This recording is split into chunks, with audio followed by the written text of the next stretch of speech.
Hello, welcome back to Malaysia Langkawi vlog. അപ്പോൾ ഇതാണ് കേട്ടോ ഇന്നത്തെ നമ്മുടെ ലങ്കാവി ബ്രേക്ക്ഫാസ്റ്റ്. ഇവിടെ ചായ കുടിക്കുന്നത് ഭയങ്കര കുറവായിട്ടാണ് കാണുന്നത്. കോഫി ഇഷ്ടം പോലെ ഉണ്ട്. പിന്നെ മെയിനായിട്ട് ഉണ്ടാവുക ഫ്രൂട്ട്സ്, എഗ്ഗ്, പിന്നെ ക്രൊസാൻഡോ ഓർ ബ്രെഡ് വിത്ത് ബട്ടറാണ് ഉണ്ടാവുക. നമ്മളൊക്കെ എത്ര സമയമാണല്ലേ ഒരു ബ്രേക്ക്ഫാസ്റ്റിന് വേണ്ടി അടുക്കളയിൽ ചിലവാക്കുന്നത്. ഇവരുടെ ബ്രേക്ക്ഫാസ്റ്റ് എത്ര സിമ്പിളാണല്ലേ. അങ്ങനെ ബ്രേക്ക്ഫാസ്റ്റ് കഴിച്ച് ഞങ്ങൾ ഇന്നത്തെ യാത്ര തുടങ്ങുകയാണ്. ലങ്കാവി ഡേ 2 എന്തൊക്കെ ചെയ്തു എന്നാണ് ഇതിൽ പറയുന്നത്. അപ്പോൾ ഇന്ന് നമ്മൾ നേരെ പോകുന്നത് ലങ്കാവി സ്കൈ ബ്രിഡ്ജ് കാണാനാണ്. അപ്പോൾ അതിന് നമ്മൾ കേബിൾ കാർ ടിക്കറ്റ് എടുക്കണം. ഷാറൂഖ് ഖാൻ്റെ ഡോൺ മൂവിയൊക്കെ ഷൂട്ട് ചെയ്ത പ്ലേസാണ് ഈ സ്കൈ ബ്രിഡ്ജ് എന്ന് പറയുന്നത്. ആ ഒരൊറ്റ ഫിലിമോട് തന്നെ ഇത്രയും പോപ്പുലാരിറ്റി വന്ന ഒരു ടൂറിസ്റ്റ് അട്രാക്ഷനാണ്. അപ്പോൾ നമ്മൾ ആദ്യം തന്നെ കേബിൾ കാറിൻ്റെ ടിക്കറ്റ് എടുത്തിട്ട് വേണം സ്കൈ ബ്രിഡ്ജിലേക്ക് കയറാൻ. അപ്പം നമ്മൾ അവിടെ എത്തിയിട്ടുണ്ട്. ഇവിടെ ടിക്കറ്റ് കൗണ്ടർ കാണാം. ഇവിടുന്ന് ടിക്കറ്റ് എടുക്കണം. ഇവിടെയും ഞാൻ ഡേ 1 പറഞ്ഞ പോലെ പല പല പാക്കേജുകളാണുള്ളത്. അപ്പോൾ ഓരോ പാക്കേജിലും അട്രാക്ഷൻസ് ഡിഫറെൻ്റ് ആണ്. ഈ കേബിൾ കാറിന് പല ടൈപ്പിലുണ്ട്. VIP, പിന്നെ ഫുൾ ഗ്ലാസ് ആയിട്ട്, അങ്ങനെ പല പാക്കേജുകളുണ്ട്. ഓരോന്നിനും പല പല റേറ്റുകളാണ്. താഴേക്ക് നോക്കുമ്പോൾ നല്ല മനോഹരമായ കാഴ്ചയാണ്. ക്ലൂക്ക് വഴി നമുക്ക് കേബിൾ കാർ ടിക്കറ്റ് എടുക്കാം. പക്ഷേ അങ്ങനെ എടുത്താൽ ആകെ ഒരു പ്രോബ്ലം, ക്ലൈമറ്റ് ചേഞ്ച് ആയാൽ ഇവർ ചിലപ്പോൾ കേബിൾ കാർ സ്റ്റോപ്പ് ആക്കും. അപ്പോൾ നമ്മുടെ കാശും പോകും. അപ്പോൾ ഏറ്റവും നല്ലത് അവിടെ പോയിട്ട് എടുക്കുന്ന ആവും. പിന്നെ എക്സ്പ്രസ് ക്യൂവും നോർമൽ ക്യൂവും ഉണ്ട്. എക്സ്പ്രസ് ടിക്കറ്റിന് റേറ്റ് കൂടും. സ്റ്റീപ്പസ്റ്റ് മൗണ്ടിൻ്റെക്കാണ് ഈ കേബിൾ കാർ പോകുന്നത്. കയറുമ്പോൾ നമുക്ക് എന്തായാലും പേടി തോന്നും. പക്ഷേ കുറച്ച് കഴിയുമ്പോൾ നമ്മളത് ആസ്വദിക്കാനായിട്ട് തുടങ്ങും. പിന്നെ തിരിച്ചിറങ്ങുമ്പോൾ ഇത്രയും പെട്ടെന്ന് കഴിയേണ്ടില്ലായിരുന്നു എന്നാവും നമ്മുടെ മനസ്സിൽ. ഇത് കേബിൾ കാർ ഇറങ്ങുന്ന കാഴ്ചയാണ്. കടൽ കാണാം നമുക്കിവിടെ നിന്ന്.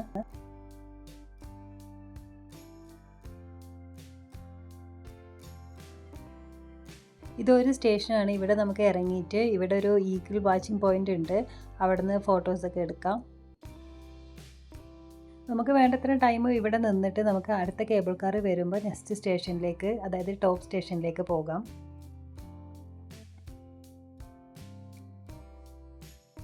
ഇവിടെ നിന്ന് സ്റ്റെപ്പ് ഇറങ്ങിയിട്ട് വേണം നമ്മൾ സ്കൈ ബ്രിഡ്ജിലേക്ക് പോകാൻ. അപ്പോൾ ഇത് കുറച്ച് ദൂരം നടക്കാനുണ്ടായിരുന്നു. ഇതാണ് ഷാറൂഖ് ഖാൻ്റെ മൂവിയിലെ സ്കൈ ബ്രിഡ്ജ്. വല്ലാത്തൊരു എക്സ്പീരിയൻസ് ആയിരുന്നു ഇത്. ഇതിൻ്റെ ഒരു സൈഡ് ഫുൾ പച്ചപ്പ്, ഒരു സൈഡ് ഫുൾ കടൽ, അങ്ങനെയായിരുന്നു.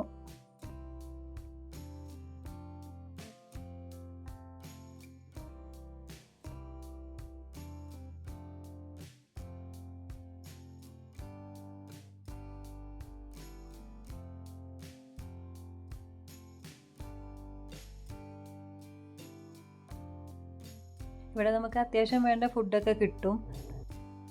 പിന്നെ ഇത്തിരി കോസ്റ്റ്ലി ആണെന്ന് മാത്രമേ ഉള്ളൂ. നമ്മൾ നേരത്തെ സ്റ്റെപ്പ് ഇറങ്ങിയതിന് പകരം നമുക്ക് ഈ വണ്ടിയിലും ഇങ്ങോട്ട് വരാം. ഇതിന് എക്സ്ട്രാ ടിക്കറ്റ് എടുത്താൽ മതി.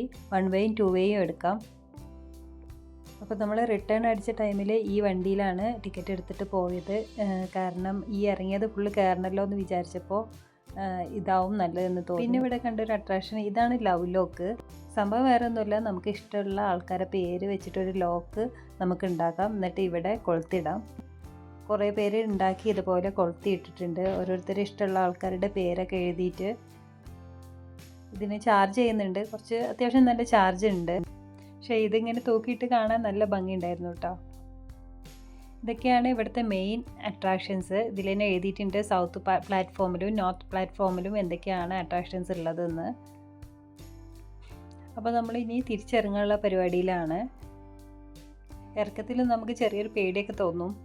പിന്നെ സേഫ്റ്റി വൈസ് ഇവർ തന്നെ കുറച്ചൊക്കെ ശ്രദ്ധിക്കുന്നുണ്ട്. കാരണം മഴയോ ഭയങ്കര കാറ്റോ ഒക്കെ ഉണ്ടെങ്കിൽ ഇവരിത് അപ്പം തന്നെ സ്റ്റോപ്പ് ചെയ്യും.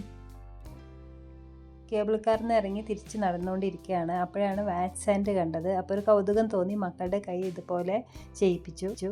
നമ്മുടെ ഇവിടുത്തെ ഒരു 600-700 രൂപയാണ് അവർ റേറ്റ് പറഞ്ഞത്. പക്ഷേ ഇത് അധികം സ്ഥലത്ത് കാണാത്തതുകൊണ്ട് അപ്പോൾ അങ്ങനെ ഒന്ന് ഉണ്ടാക്കി.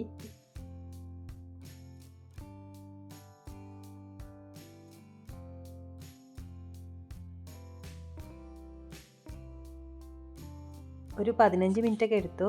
വാറ്റ്സാൻഡ് ഉണ്ടാക്കി താഴെ പേരൊക്കെ വെക്കും ഇവർ. എന്തായാലും ഇത് കണ്ടപ്പോൾ കുട്ടികൾ നല്ല ഹാപ്പിയായി. അടുത്ത് നമ്മൾ പോയത് ലങ്കാവി വിൻഡ് മിൽസിലേക്കാണ്. ഇതിൻ്റെ ഉള്ളിൽ കയറിയിട്ട് നമുക്ക് ഫോട്ടോസ് എടുക്കാം. കുറേ ഫോട്ടോ സ്പോട്ടുകളുണ്ട്. അപ്പോൾ നല്ല കളർഫുള്ളായിട്ടുള്ള ഫോട്ടോസൊക്കെ എടുക്കാനും അതുപോലെ തന്നെ റീൽസൊക്കെ എടുക്കാനും താല്പര്യമുള്ളവരാണെങ്കിൽ ഈ ഒരു അട്രാക്ഷൻ പോയി വിസിറ്റ് ചെയ്യാം. ജസ്റ്റ് ഒരു ഫോട്ടോ സ്പോട്ട്, അതിൽ കൂടുതലൊന്നുമില്ല. ഇതിന് എൻട്രൻസ് ഫീ ഉണ്ട്, അത് കുറച്ച് കൂടുതലാണ്. അവിടെ നിന്ന് ഞങ്ങൾ നേരെ പോയത് പെൻഡായി സെനാങ് ബീച്ചിലേക്കാണ്. ഈ ബീച്ചിൽ കുറേ ബീച്ച് ആക്ടിവിറ്റീസ് ഉണ്ട്. അപ്പോൾ നമുക്ക് ഇൻട്രസ്റ്റ് ഉണ്ടെങ്കിൽ അത് അവിടെ തന്നെ ടിക്കറ്റ് എടുത്തിട്ട് അതൊക്കെ എക്സ്പീരിയൻസ് ചെയ്യാം. ബീച്ച് അത്യാവശ്യം നല്ല ക്ലീനാണ്. അപ്പോൾ ഓരോ നാട്ടിൽ ചെല്ലുമ്പോഴും അവിടുത്തെ ഫുഡൊക്കെ ഒന്ന് എക്സ്പ്ലോർ ചെയ്യണമല്ലോ. അങ്ങനെ ഞങ്ങൾ ബീച്ചിന് ശേഷം ഫുഡ് കഴിക്കാനായിട്ട് പോയി. ഫുഡ് അത്യാവശ്യം ടേസ്റ്റിയാണ് ഇവരുടെ, പിന്നെ റേറ്റും അഫോർഡബിൾ ആണ്. നൂഡിൽസിൻ്റെയും ഫ്രൈഡ് റൈസിൻ്റെയൊക്കെ ഒരു വെറൈറ്റി ടൈപ്സ് ആണ്. പിന്നെ ഫിഷ്, എഗ്ഗ്, ചിക്കനും ഒക്കെ മിക്ക ഫുഡിലും ഉണ്ടാവും. അപ്പോൾ ഡേ 3 ലങ്കാവി വ്ളോഗ് അടുത്ത വീഡിയോയിൽ കാണാം. Thank you.